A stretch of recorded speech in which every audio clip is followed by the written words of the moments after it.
Hello guys, नमस्ते, प्रणाम। मैं नीलू मौर्य अपने यूट्यूब चैनल पे आप सभी दर्शकों का स्वागत करती हूँ। और मैं जा रही हूँ एक सुंदर सा प्यारा सा राम लक्ष्मण जी का लाचारी गीत गाने। आप लोग वीडियो में बने रहिए। और जो फेसबुक से देख रहे हैं तो प्लीज़ पेज को आप लोग फॉलो जरूर कर लेना। राधे राधे, जय माता दी। लक्ष्मण के गोदिया लिहन राम, तनि मुख बोला भैया। लक्ष्मण के गोदिया लिहन राम, तनि मुख बोला भैया। तनि मुख बोला भैया, तनि मुँह अखिया तू खोला भैया। मुखवा से बोला भैया, अखिया तू खोला भैया। लक्ष्मण के गोदिया लिहन राम, तनि मुख बोला भैया। लक्ष्मण के गोदिया लिहन राम, तनि मुख बोला भैया।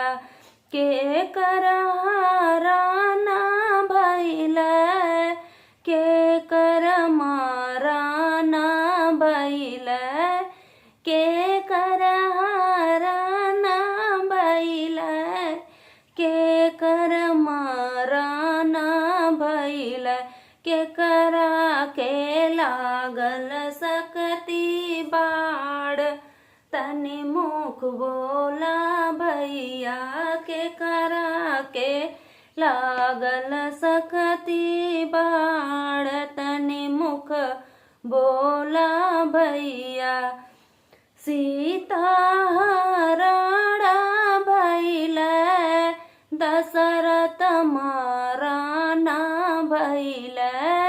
सीता हरणा भैल, दशरथ माराना भैल। लक्ष्मण के लागल सकती बाड़, तनि मुख बोला भैया। लक्ष्मण के लागल सकती बाड़, तनि मुख बोला भैया। लक्ष्मण के गोदिया लिहन राम, तनि मुख बोला भैया। लक्ष्मण के गोदिया लिहन राम, तनि मुख बोला भैया। जाइब अयोध्या नगरिया, मोदक जी खाइब भैया। पूछिए जब तीनों महतरिया, तनि मुख बोला भैया। पूछिए जब तीनों महतरिया, तनि मुख बोला भैया। लक्ष्मण के गोदिया लिहन राम, तनि मुख बोला भैया।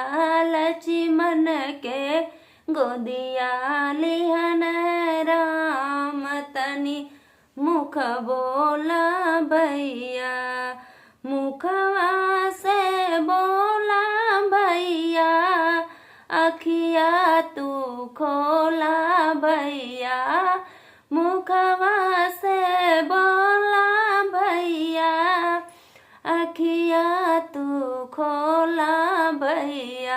लक्ष्मण के गोदिया लिहन राम, तनि मुख बोला भैया।